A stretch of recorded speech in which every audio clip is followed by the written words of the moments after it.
وَلَقَدْ آتَيْنَا دَاوُودَ مِنَّا فَضْلًا يَا جِبَالُ أَوِّبِي مَعَهُ وَالطَّيْرَ وَأَلَنَّا لَهُ الْحَدِيدَ أَنِ اعْمَلْ سَابِغَاتٍ وَقَدِّرْ فِي السَّرْدِ وَاعْمَلُوا صَالِحًا إِنِّي بِمَا تَعْمَلُونَ بَصِيرٌ وَلِسُلَيْمَانَ الرِّيحُ غُدُوُّهَا شَهْرٌ وَرَوَاحُهَا شَهْرٌ وَأَسَلْنَا لَهُ عَيْنَ الْقِطْرِ وَمِنَ الْجِنِّ مَن يَعْمَلُ بَيْنَ يَدَيْهِ بِإِذْنِ رَبِّهِ وَمَن يَزِغْ مِنْهُمْ عَنْ أَمْرِنَا نُذِقْهُ مِنْ عَذَابِ السَّعِيرِ يَعْمَلُونَ لَهُ مَا يَشَاءُ مِنْ مَحَارِيبَ وَتَمَاثِيلَ وَجِفَانٍ كَالْجَوَابِ وَقُدُورٍ رَاسِيَاتٍ اعْمَلُوا آلَ دَاوُودَ شُكْرًا وَقَلِيلٌ مِّنْ عِبَادِيَ الشَّكُورُ فَلَمَّا قَضَيْنَا عَلَيْهِ الْمَوْتَ مَا دَلَّهُمْ عَلَى مَوْتِهِ إِلَّا دَابَّةُ الْأَرْضِ تَأْكُلُ مِنْ سَأَتَهُ فَلَمَّا خَرَّ تَبَيَّنَتِ الْجِنُّ أَن لَّوْ كَانُوا يَعْلَمُونَ الْغَيْبَ مَا لَبِثُوا فِي الْعَذَابِ الْمُهِينِ لَقَدْ كَانَ لِسَبَإٍ فِي مَسْكَنِهِمْ آيَةٌ جَنَّتَانِ عَنْ يَمِينٍ وَشِمَالٍ كُلُوا مِنْ رِزْقِ رَبِّكُمْ وَاشْكُرُوا لَهُ بَلْدَةٌ طَيِّبَةٌ وَرَبٌّ غَفُورٌ فَأَعْرَضُوا فَأَرْسَلْنَا عَلَيْهِمْ سَيْلَ الْعَرِمِ وَبَدَّلْنَاهُمْ بِجَنَّتَيْهِمْ جَنَّتَيْنِ ذَوَاتَيْ أُكُلٍ حَمْطٍ وَأَثْلٍ وَشَيْءٍ مِّن سِدْرٍ قَلِيلٍ ذَلِكَ جَزَيْنَاهُمْ بِمَا كَفَرُوا وَهَلْ نُجَازِي إِلَّا الْكَفُورَ وَجَعَلْنَا بَيْنَهُمْ وَبَيْنَ الْقُرَى الَّتِي بَارَكْنَا فِيهَا قُرًى ظَاهِرَةً وَقَدَّرْنَا فِيهَا السَّيْرَ سِيرُوا فِيهَا لَيَالِيَ وَأَيَّامًا آمِنِينَ فَقَالُوا رَبَّنَا بَاعِدْ بَيْنَ أَسْفَارِنَا وَظَلَمُوا أَنفُسَهُمْ فَجَعَلْنَاهُمْ أَحَادِيثَ وَمَزَّقْنَاهُمْ كُلَّ مُمَزَّقٍ إِنَّ فِي ذَلِكَ لَآيَاتٍ لِكُلِّ صَبَّارٍ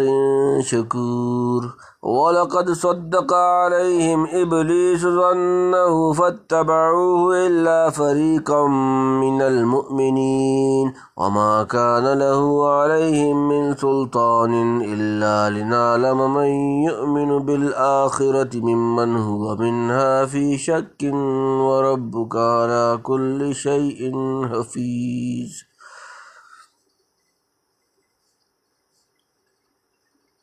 وَلَقَدْ آتَيْنَا دَاوُودَ مِنَّا فَضْلًا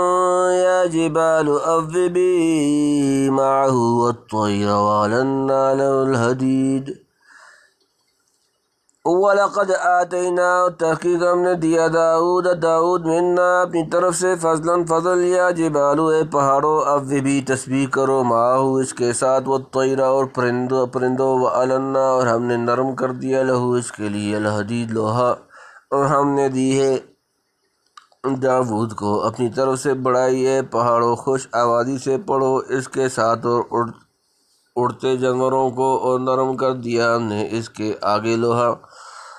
یعنی نبوت کے ساتھ غیر معمولی سلطنت عنایت فرمائی۔ حضرت داؤد علیہ السلام کبھی کبھی جنگل میں نکلتے خدا کو یاد کرتے خوف الہی سے روتے تسبیح و تحلیل میں مشغول رہتے اور اپنی ضرب المثل خوش آوازی سے زبور پڑھتے۔ اس کی عجیب و غریب تاثیر سے پہاڑ بھی ان کے ساتھ تسبیح پڑھنے لگتے تھے اور پرندے ان کے گرد جمع ہو کر اسی طرح آواز کرتے۔ حق تعالیٰ نے اپنے فضل سے ان کو یہ خاص بزرگی عطا فرمائی تھی، ورنہ پہاڑوں کی تسبیح سے مراد محض ان کی آواز باز گشت ہو یا وہ عام تسبیح جو ہر چیز زبان حال یا قال سے کرتی رہتی ہے، تو حضرت داؤد کے مخصوص فضل و شرف کے ذیل میں اس چیز کا ذکر کرنا محض بے معنی ہوگا۔ الیاذ باللہ یا جبال اوبی معاہو کا حکم تکوینی ہے۔ أَنِ اعْمَلْ سَابِغَاتٍ وَقَدِّرْ فِي السَّرْدِ وَاعْمَلُوا صَالِحًا إِنِّي بِمَا تَعْمَلُونَ بَصِيرٌ، یعنی کہ عمل بناؤ سابغات کشادہ زرہیں وقدر اور اندازہ رکھو فی السردی کڑیوں کے جوڑنے میں وعملو اور عمل کرو صالحاً اچھے انی بے شک بما تعملون تم جو کچھ کرتے ہو اس کو بصیر دیکھ رہا ہوں کہ بنا زرہیں کشادہ اور اندازے سے جوڑ کڑیاں اور بنا زریں کشادہ اور کرو تم سب کام بھلا میں جو کچھ تم کرتے ہو دیکھتا ہوں۔ یعنی حضرت داؤد علیہ السلام کے حق میں ہم نے لوہے کو موم کی طرح نرم کر دیا بدون آگ اور اعلیٰ صنائیہ کے لوہے کو جس طرح چاہتے ہاتھ سے توڑ موڑ لیتے تھے اور اس کی زریں تیار کر کے فروخت کرتے تاکہ قوت بازو سے کما کر کھائیں، بیت المال پر اپنا بار نہ ڈالیں۔ کہتے ہیں کہ کڑیوں کے زرہ پہلے انہی سے نکلی کہ کشادہ رہے۔ حق تعالیٰ نے ان کو ہدایت فرمائی کہ فراخ و کشادہ زریں تیار کرو اور اس کے حلقے اور کڑیاں ٹھیک اندازے سے جوڑو جو بڑی چھوٹی اور پتلی موٹی ہونے کے اعتبار سے مناسب ہوں، یعنی ان صنع میں پڑھ کر منعم حقیقی کی طرف سے غفلت نہ ہونے پائے۔ ہمیشہ عمل صالح کرتے رہو اور یاد رکھو کہ اللہ سب کام دیکھتا ہے۔ وَلِسُلَيْمَانَ الرِّيحَ غُدُوُّهَا شَهْرٌ وَرَوَاحُهَا شَهْرٌ وَأَسَلْنَا لَهُ عَيْنَ الْقِطْرِ وَمِنَ الْجِنِّ مَن يَعْمَلُ بَيْنَ يَدَيْهِ بِإِذْنِ رَبِّهِ وَمَن يَزِغْ مِنْهُمْ عَنْ أَمْرِنَا نُذِقْهُ مِنْ عَذَابِ السَّعِيرِ۔ وَلِسُلَيْمَانَ اور سلیمان کے لیے الرِّيحَ ہوا غُدُوُّهَا اس کی صبح کی منزل شہر ایک ماہ وَرَوَاحُهَا اور شام کی منزل شہر ایک ماہ وَأَسَلْنَا لَهُ اور ہم نے بہایا اس کے لیے عین القطر تانبے کا چشمہ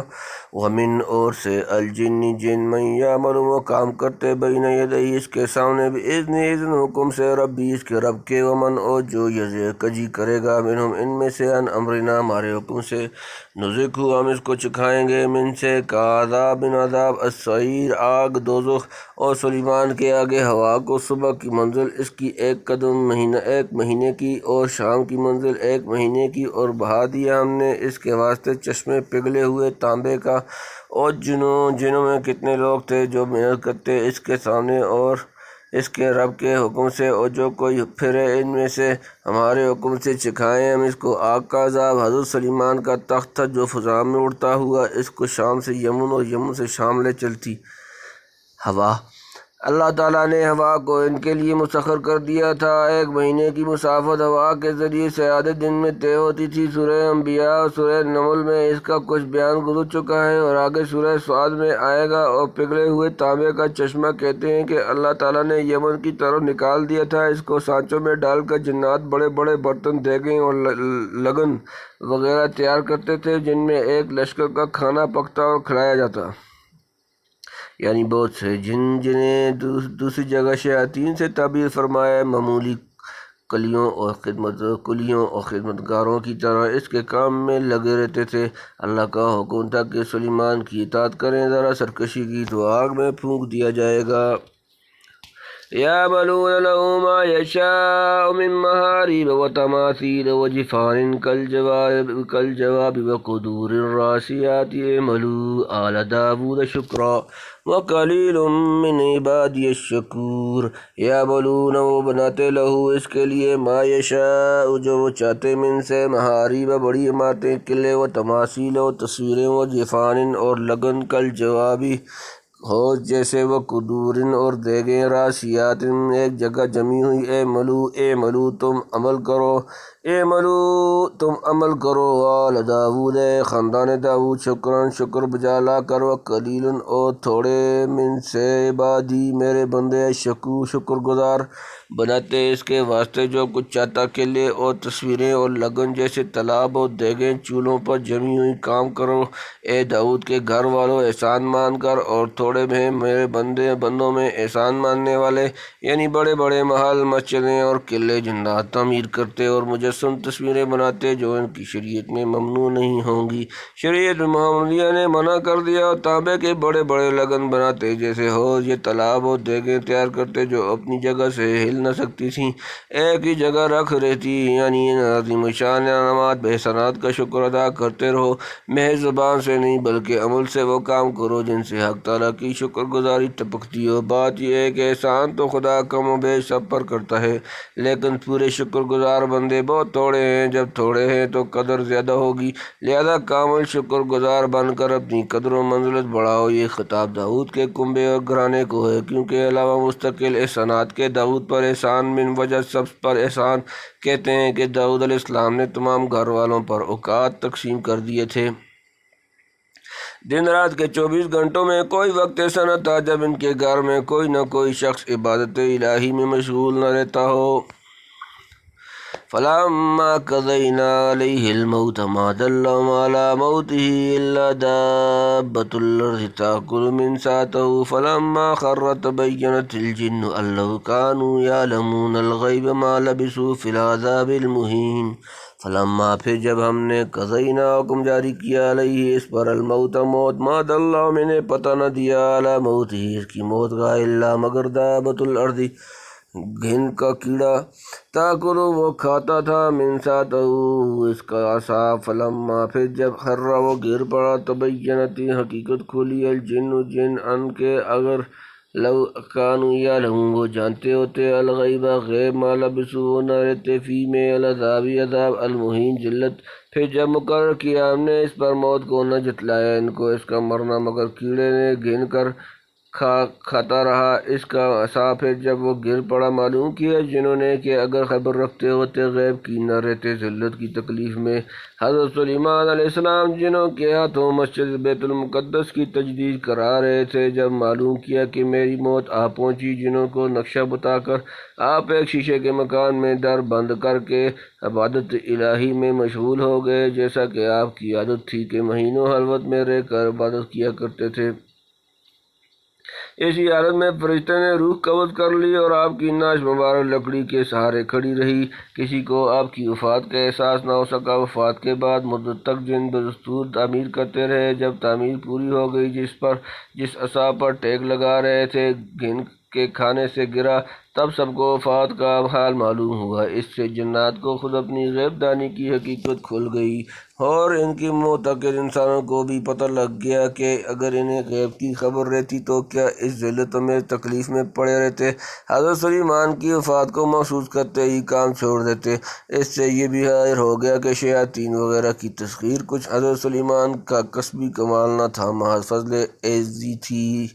تھا جو اللہ چاہے تو موت کے بعد ایک لاش کے حق میں بھی قائم رکھ سکتا ہے۔ نیز سلیمان علیہ السلام پر زندگی میں جو انعامات ہوئے تھے، یہ اس کی تکمیل ہوئی کہ موت کے بعد بھی ایک ضروری حد تک انہیں جاری رکھا گیا، اور بتلا دیا کہ پیغمبروں کے اٹھائے ہوئے کاموں کو اللہ تعالیٰ کس کس تدبیر سے پورا کرتا ہے۔ یہاں تک بعض منیب و شکر گزار بندوں کا ذکر تھا، آگے ایک معرض و ناسپاس قوم سبا کا ذکر کیا جاتا ہے، جو بڑے عیش و رفاہیت اور خوشحالی و فارغ البالی کے بعد کفر و ناسپاسی کی سزا میں تباہ کی گئی۔ یہ قوم یمن کی بڑی دولت مند اور ذی اقتدار قوم تھی، جو صدیوں تک بڑے جاہ و جلال سے ملک پر حکومت کرتی رہی۔ انہی میں ایک وہ ملکہ تھی بلقیس، جس کا حضرت سلیمان کی بارگاہ میں حاضر ہونا سورہ نمل میں گزر چکا ہے۔ شاید یہاں سلیمان کے بعد سبا کا ذکر اس مناسبت سے بھی ہوا ہو۔ لَقَدْ كَانَ لِسَبَإٍ فِي مَسْكَنِهِمْ آيَةٌ جَنَّتَانِ عَنْ يَمِينٍ وَشِمَالٍ كُلُوا مِنْ رِزْقِ رَبِّكُمْ وَاشْكُرُوا لَهُ بَلْدَةٌ طَيِّبَةٌ وَرَبٌّ غَفُورٌ۔ لَقَدْ كَانَ البتہ تھا لِسَبَإٍ قوم سبا کے لیے، فی میں مسکنہم ان کی آبادی، آیتٌ ایک نشانی، جنتانی دو باغ، عن یمین دائیں سے، و شمال اور بائیں سے، کلو تم کھاؤ، من سے رزق ربکم اپنے رب کے رزق، واشکرو اور شکر ادا کرو، لہو اس کا، بلدتن شہر، طیبتن پاکیزہ، و رب اور پروردگار، غفور بخشنے والا۔ تحقیق قوم سبا کو تھی ان کی بستی میں نشانی، دو باغ داہنے اور بائیں، کھاؤ روزی اپنے رب کی اور اس کا شکر کرو، شہر ہے پاکیزہ اور رب ہے گناہ بخشنے والا۔ یعنی باغوں کے دو طویل سلسلے دانے اور بائیں میلوں تک چلے گئے تھے۔ اگر سمجھتے تو خدا کی رحمت و قدرت کی ہی یہ نشانی ایمان لانے اور شکر گزار بننے کے لیے کافی تھی۔ گویا وہ نشانی زبان حال سے کہہ رہی تھی کہ اپنے رب کی دی ہوئی نعمتوں سے بحران دود ہو اور اس منعم حقیقی کا شکر ادا کرو۔ کفر و عصیان اختیار کر کے ناشکر مت بنو، یا جیسا کہ بعض سلف کا قول ہے، انبیاء کی زبانی اللہ تعالیٰ نے ہدایت فرمائی ہوگی، کہتے ہیں تیرا نبی اس کے قوم کی طرف بھیجے گئے۔ اگر یہ صحیح ہے تو حضرت مسیح سے پہلے آئے ہوں گے اور ان کے وارث بعد کو بھی اس قوم کی بربادی کے وقت تک سمجھاتے رہے ہوں گے، واللہ عالم۔ مصنف ارض القرآن سبا کی عمارتوں کا ذکر کرتے ہوئے لکھتا ہے، اسی سلسلہ عمارات میں ایک چیز بند آب ہے جس کو عرب حجاز سد اور عرب یمن ارم کہتے ہیں۔ عرب کے ملک میں کوئی دائمی دریا نہیں، پانی پہاڑوں سے بہہ کر ریگستانوں میں خشک اور ضائع ہو جاتا ہے، زراعت کے مصرف میں نہیں آتا۔ سبا مختلف مناسب موقعوں پر پہاڑوں اور وادیوں کے بیچ میں بڑے بڑے بند باندھ دیتے تھے کہ پانی رک جائے اور بقدر ضرورت زراعت کے کام میں آئے۔ مملکت سبا میں اس طرح کے سینکڑوں بند تھے، ان میں سب سے زیادہ مشہور سد معارب ہے جو ان کی دارالحکومت معارب میں واقع تھا۔ شہر معارب کے جنوب میں دانے بائیں دو پہاڑ ہیں جن کا نام کو ابلک ہے۔ سبا نے ان دو پہاڑوں کے بیچ میں تقریباً 800 کاف میم میں سد باب کی تعمیر کی تھی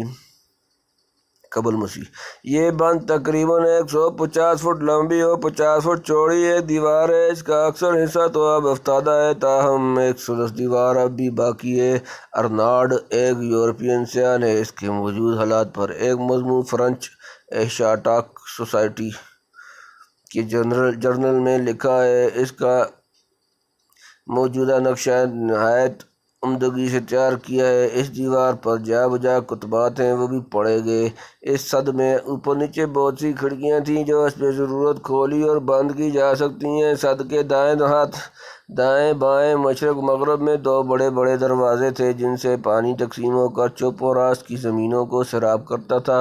اس نظام آب و رسانی سے چپ و راست دونوں جانب اس ریگستانی اور شور ملک کے اندر 300 میل مربع میں سینکڑوں کوس تک بیشزار تیار ہو گئی تھی، جس میں انواع و اقسام کے میوے اور خوشبودار درخت تھے۔ قرآن کریم جنتانی عن یمین و شمال کہہ کر انہی باغوں کی طرف اشارہ کرتا ہے۔ یونانی مورخ اگاتھر شیڈس جو 145 قبل مسیح میں سبا کا معاصرہ تھا بیان کرتا ہے، سبا عرب کے معاصر تھا۔ سبا عرب کے سرسبز و آباد حصے میں رہتے ہیں جہاں بہت اچھے بے شمار میوے ہوتے ہیں۔ دریا کے کنارے جو زمین ہے اس میں نہایت خوبصورت درخت ہوتے ہیں۔ اندرون ملک میں بخورات، دار چینی اور چھوارے کی نہایت بلند درختوں کے گنجان جنگل ہیں اور ان درختوں سے نہایت شیریں خوشبو پھیلا کرتی ہے۔ درختوں کے اقسام کی کثرت و تنوع کے سبب سے ہر قسم کا نام وصف مشکل ہے۔ جو خوشبو اس میں سے اڑتی ہے وہ جنت کی خوشبو سے کم نہیں اور جس کی تعریف لفظوں میں ادا نہیں ہو سکتی۔ جو اشخاص زمین سے دور ساحل سے گزرتے ہیں وہ بھی سب ساحل کی طرف ہوا چلتی ہے تو اس خوشبو سے محظوظ ہوتے ہیں، وہ گویا آب حیات کا لطف اٹھاتے ہیں۔ اور یہ تشبیہ بھی اسی کی قوت و لطافت کے مقابل میں ناقص ہے۔ آرٹیمیڈروس جو سبا کے عہد آخر میں تھا لکھتا ہے، سبا کا بادشاہ اور اس کا ایوان معرب میں ہے جو ایک پر اشجار پہاڑ پر عیش و مسرت زمانہ خوشحالی میں واقع ہے۔ غرض باعتبار سرسبزی، خوشحالی، سامان عیش اور اعتدال آب و ہوا کے معرب اسی کا مصداق تھا۔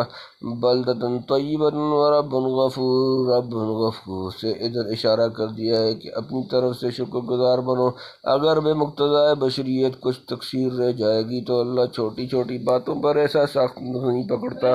اپنی مہربانی سے معاف فرما دے گا۔ اس کی نعمتوں کا شکر کما حق کس سے ادا ہو سکتا ہے؟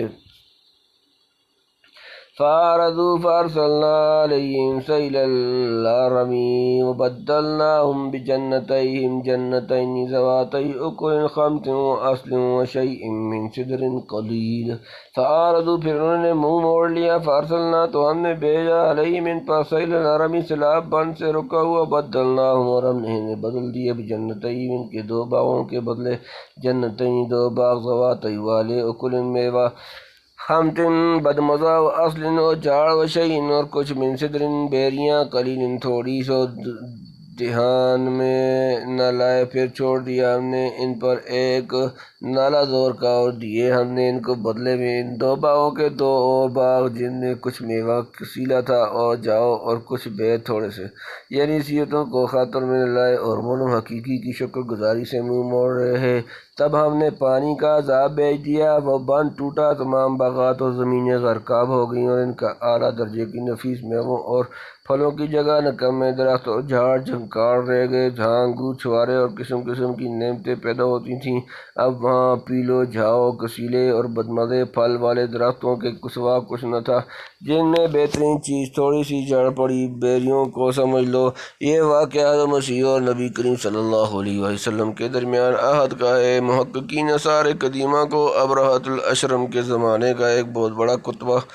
سد حرم کی بقیہ دیوار پر ملا ہے، اس میں بھی اس بند کے ٹوٹنے کا ذکر ہے، مگر یہ غالباً اس واقعہ کے بعد ہوا جس کا ذکر قرآن میں ہے۔ واللہ اعلم۔ حضرت شاہ صاحب لکھتے ہیں جب اللہ نے چاہا تھا بھیجے گھونس پیدا ہوئے اس پانی کے بند میں، اس کی جڑ کریٹ ڈالی، ایک بار پانی نے زور کیا، بند کو توڑ ڈالا، وہ پانی عذاب کا تھا جس زمین پر پھر گیا کام سے جاتی رہی۔ کہتے ہیں کہ بند ٹوٹنے کی پیشن گوئی ایک کاہن نے کی تھی، اس پر بہت لوگ وطن چھوڑ کر ادھر ادھر چلے گئے، جو باقی رہے انہیں ان باغوں کے بدلے یہ نکمی اور کڑوی کثیری چیزیں ملیں۔ واللہ اعلم۔ ذالک جزیناہم بما کفروا وہل نجازی الا الکفور۔ ذالک یہ جزیناہم ہم نے ان کو سزا دی، بما اس کے سبب جو کفر انہوں نے شکر کی، وہل اور نہیں نجازی ہم سزا دیتے الا مگر صرف الکفور نہ شکرا، یہ بدلہ دیا ہم نے ان کو اس پر کہ نہ شکری کی، اور ہم یہ بدلہ اسی کو دیتے ہیں جو نہ شکر ہو۔ ایسی سخت سزا بڑی نہ شکروں کو دی جاتی ہے، کفر سے بڑھ کر کیا نہ شکری ہوگی۔ سورہ نمل میں گزر چکا وجدتها وقومها يسجدون للشمس من دون الله وزين لهم الشيطان أعمالهم فصدهم عن السبيل فهم لا يهتدون۔ سورۃ نمبر 27 سورۃ النمل آیت نمبر 24۔ بظاہر اس قسم کا شرک اس قوم میں بلقیس کے بعد بھی باقی رہا ہوگا۔ وجعلنا بينهم وبين القرى التي باركنا فيها قرى ظاهرة وقدرنا فيها السير سيروا فيها ليالي وأياما آمنين۔ وجعلنا اور ہم نے آباد کر دیے بینہم ان کے درمیان وبینہ اور درمیان القرى بستیاں التي وہ جنہیں بارکنا ہم نے برکت دی فیہا اس میں قرن بستیاں ظاہرة ایک دوسرے سے متصل، وقدرنا اور ہم نے منفرد کر دیا فیہا السیر ان میں آمد و رفت، سیرو تم چلو پھرو فیہا ان میں لیالی راتوں، ایامن اور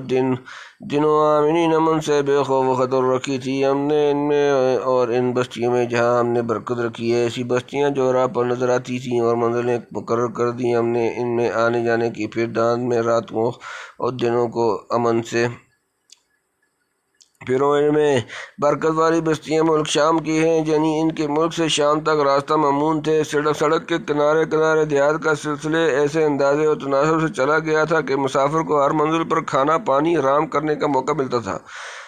آبادیوں کے قریب ہونے اور جل نظر آنے سے مسافر کا جی نہیں گھبراتا تھا، نہ چوروں ڈاکوؤں کا خوف تھا۔ سفر کیا تھا؟ ایک طرح کی سیر تھی۔ مصنف فضل القرآن لکھتا ہے سبا کی دولت و ثروت کی اساس صرف تجارت تھی۔ یمن ایک طرف سواحل ہندوستان کے مقابل واقع ہے اور دوسری طرف سواحل افریقہ کے، سونا بیش قیمت، مضطر مسالہ، خوشبوئیں، ہاتھی دانت، یہ چیزیں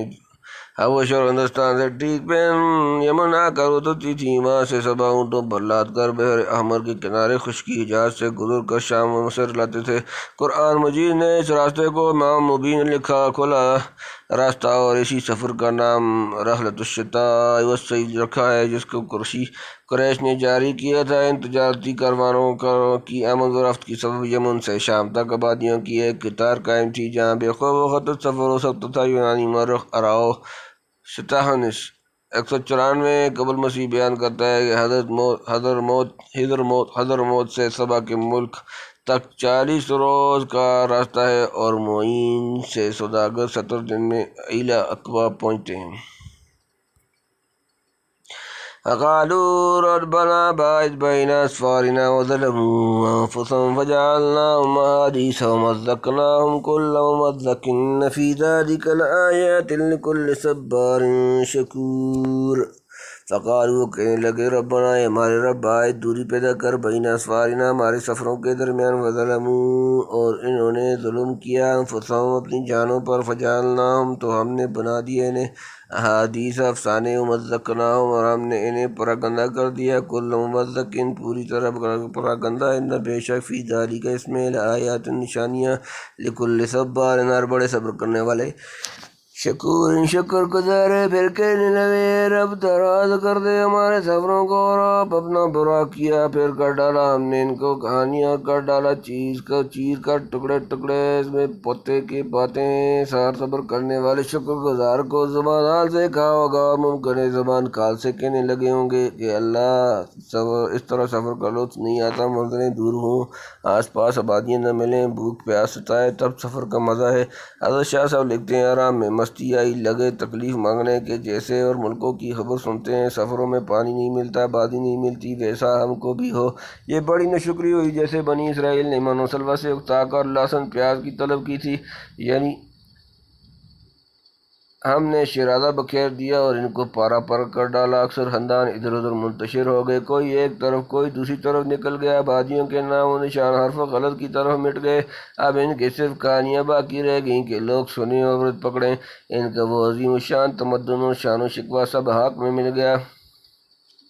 صاحب ارض القرآن ان کے زوال و سکوت کی توجیہ اس طرح کرتا ہے کہ یونانیوں اور رومیوں نے مصر و شام پر قبضہ پا کر ہندوستان و افریقہ کی تجارت کو بحری راستے کی طرف منتقل کر دیا تمام مال کشتیوں کے ذریعے سے بحر احمر کی راہ مصر و شام کے سواحل پر اترنے لگا اس طریق سفر نے یمن سے شام تک آگ اڑا دی اور صبح کی 9 وادیاں تباہ ہو کر رہ گئیں مصنف موصوف نے یہ توجیہ مولر کی تحریر سے اخذ کی ہے ممکن ہے تباہی اور انتشار کا ایک ظاہری سبب یہ بھی ہو مگر اس پر حصر کر دینا صحیح نہیں یعنی ان حالات کو سن کر چاہیے عقلمند عبرت حاصل کریں جب اللہ فراخی اور عیش دے خوب شکر ادا کرتے رہیں اور تکلیف و مصیبت آئے تو صبر و تحمل اختیار کر کے اللہ سے مدد مانگیں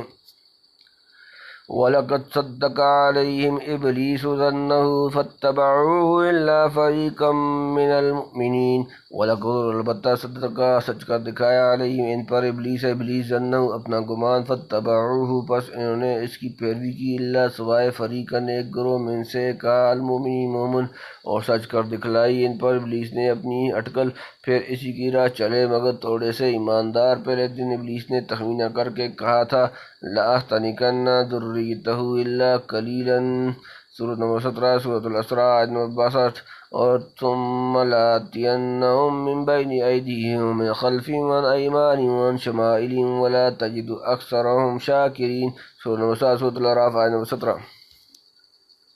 وما كان له عليهم من سلطان إلا لنعلم من يؤمن بالآخرة ممن هو منها في شك وربك على كل شيء حفيظ وما كان اور نہ تھا لہو اسے ابلیس کو علیہم ان پر من سلطان کوئی غلبہ الا مگر لنعلم تاکہ ہم معلوم کریں